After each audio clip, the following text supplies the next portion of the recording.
Oke, bismillahirrahmanirrahim. Assalamualaikum warahmatullahi wabarakatuh.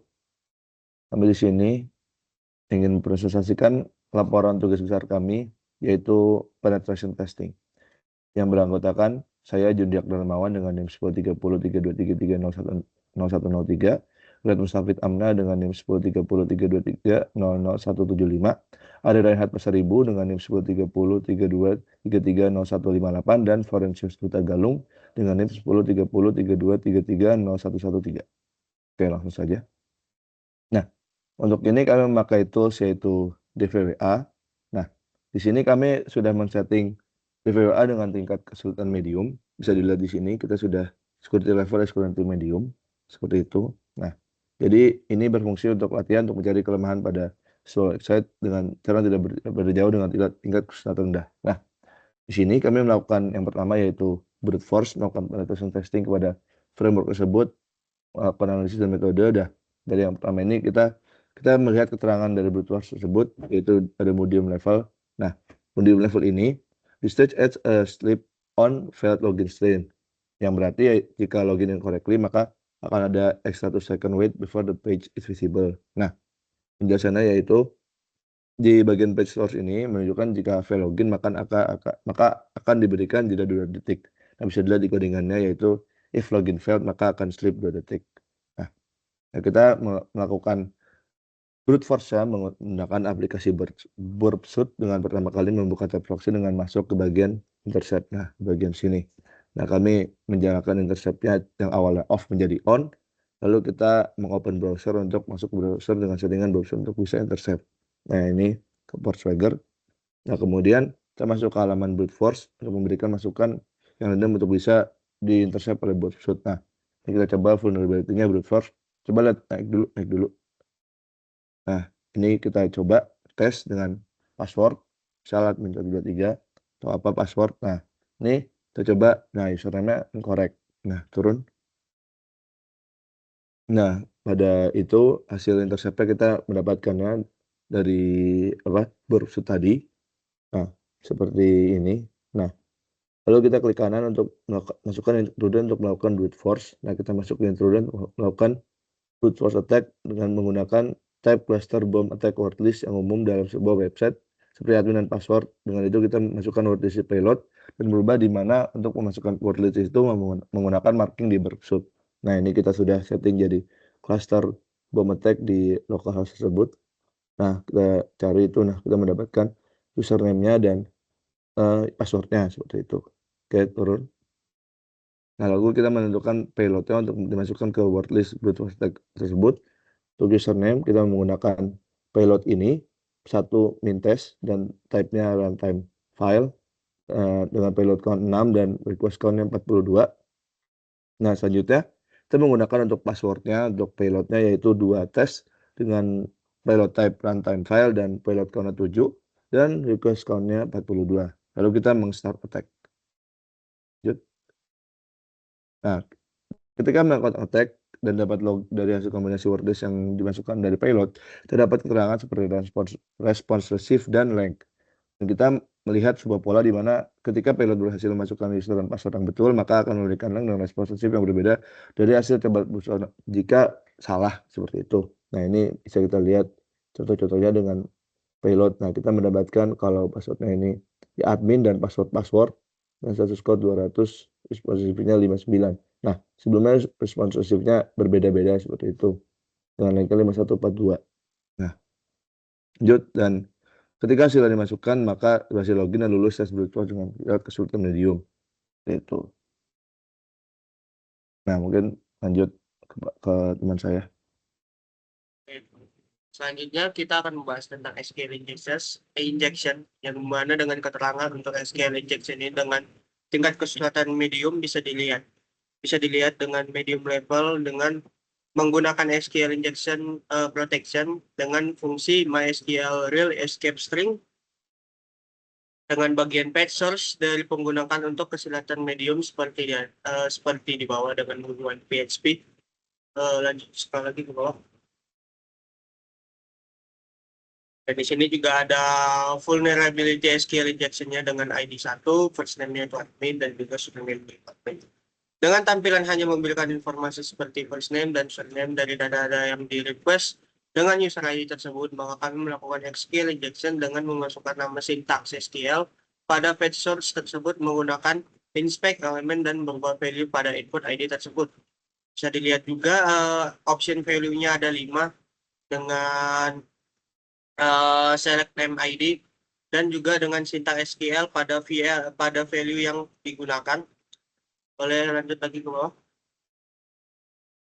Nah, ketika kita mensubmit setelah save hasil perubahan ini, maka dari vulnerability SQL injection-nya bakal muncul informasi lain pada user ID yang telah digunakan. Seperti contoh kayak ID 1 union select user, password dari usernya itu menggunakan first name-nya itu admin, terus juga surname-nya admin, dan juga bisa dilihat juga untuk beberapa nama lainnya, ada nama lain yang berbeda dan juga menggunakan surname yang berbeda.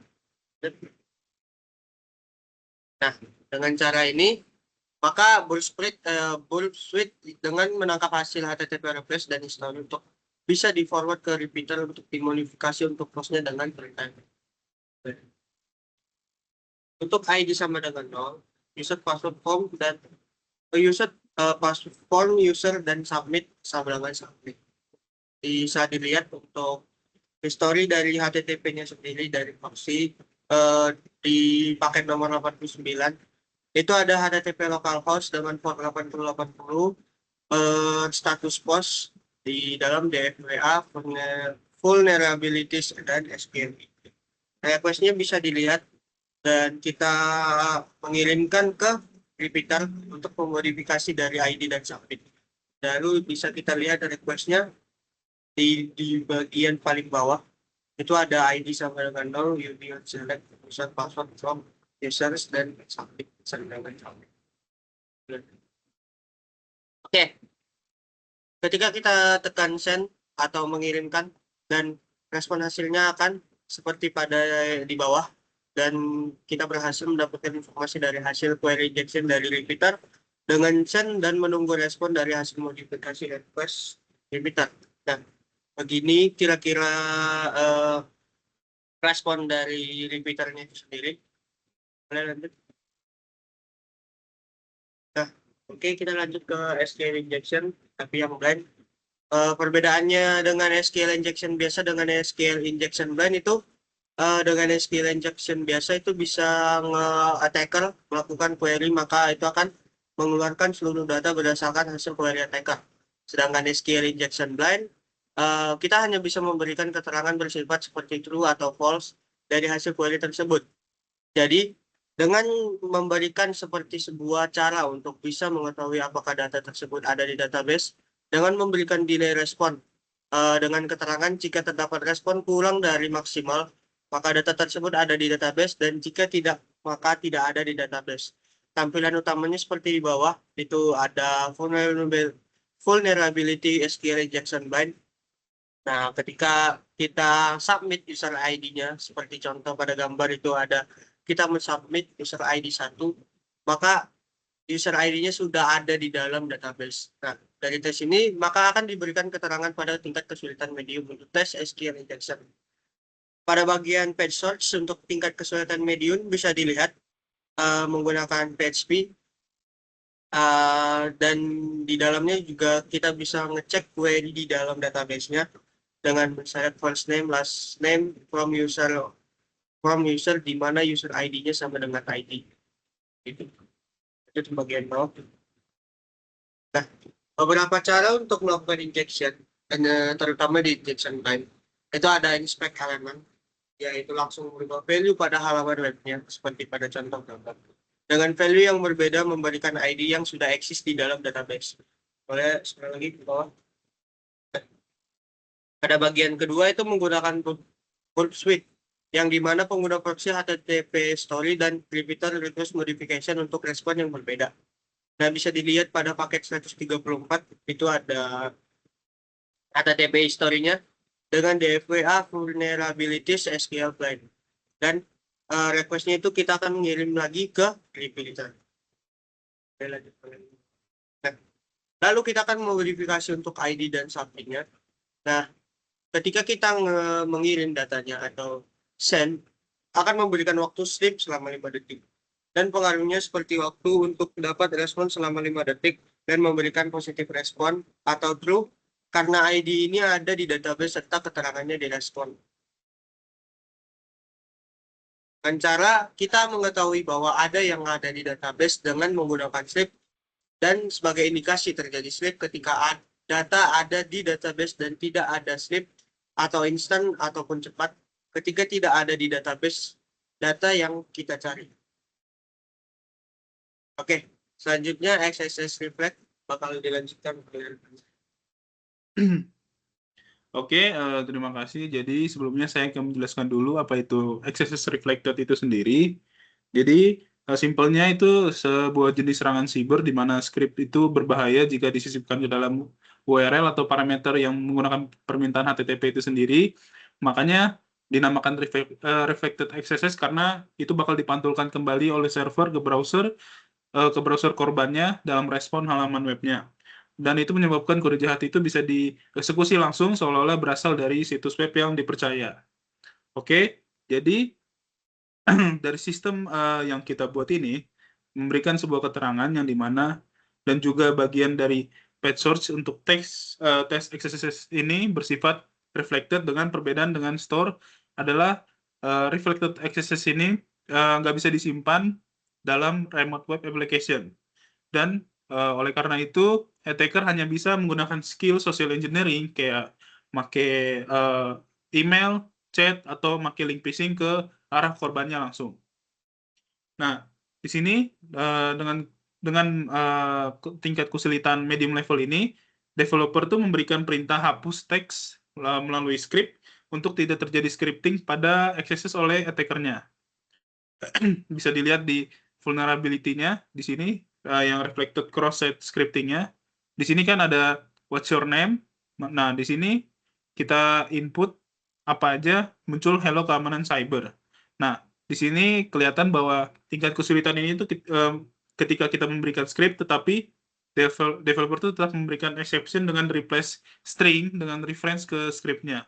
Dengan itu di mana hanya mengeluarkan sebuah teks hello alert karena teks script ini dihapus dan juga sistem mengira ini hanya sebuah teks untuk ditampilan setelah di-submit.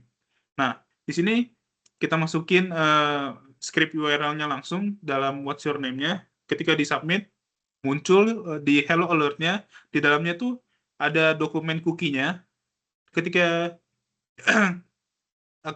kita lihat di form-nya muncul di hello alert dokumen cookie-nya ketika kita masukin script-nya. Geser ke bawah.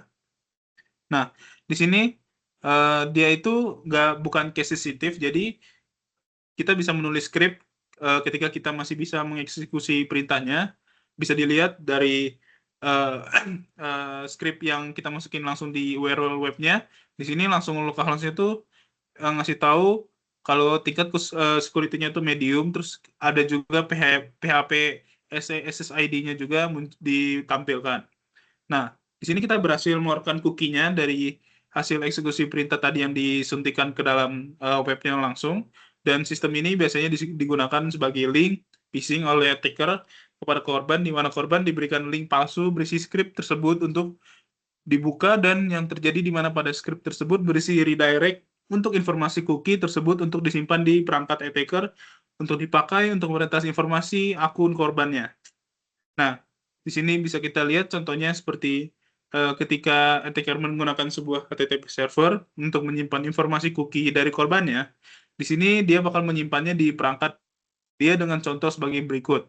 Nah, di sini langsung disimpan, langsung ditaruh di Windows location-nya dengan menggunakan alamat IP-nya dari attacker-nya. Nah, dari situ attacker-nya tuh bakal dapat isinya dari request cookie self tadi atau kliennya atau dari korbannya itu.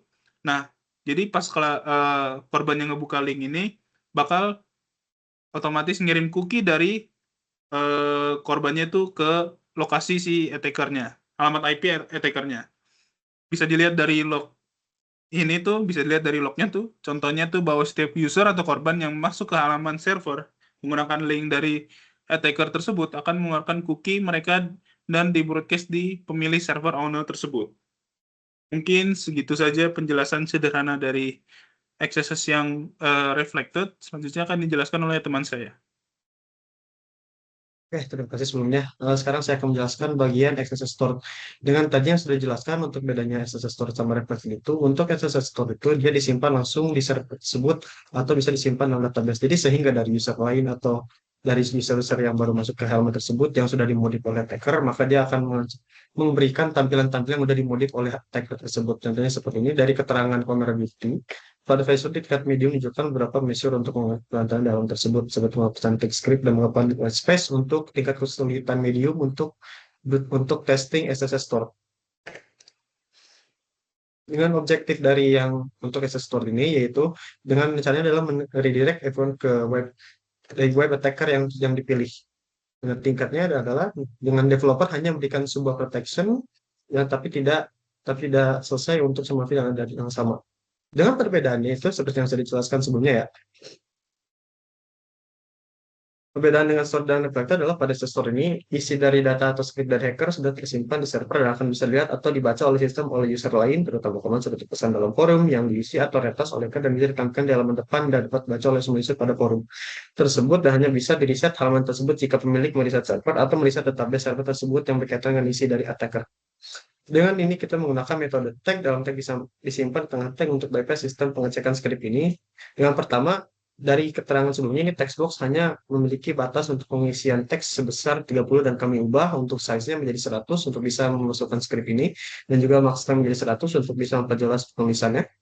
Lalu setelah itu kita memberikan message-nya bebas apa saja. Setelah kita run, yaitu masih bisa akan run script ini karena kita nge-bypass sistem tag-nya. Jadi ketika dibaca yang ini, yaitu sebenarnya tidak membaca yang SCRIPT tapi hanya langsung membaca tag-nya langsung yang script. Nah dia menghapus ternyata masih dibaca oleh sistem itu dibentuk sebagai script. Nah oleh sebab itu dia makanya terjadi di mana cookie user bisa diambil dan juga pada di message forum ini dia ada tampilan juga setelah ini. Dengan itu dari hasil setiap kali buka halaman ini akan muncul notifikasi dengan PHP Session ID dengan keterangan security medium. Dan itu isi dari ketika akses halaman tersebut dan juga bisa dibuat seperti di direct halaman lain. Seperti contoh pada SSS Reflector di mana attacker bisa membuat decline clause khusus mengusuri cookie orang untuk di atas. Oke, itu saja sih dari presentasi laporan tugas untuk kelompok 6. Mohon maaf jika kami membuat kesalahan seperti tadi pada penjelasan sebelumnya ada kesalahan. Terima kasih. Selamat siang. Wassalamualaikum warahmatullahi wabarakatuh.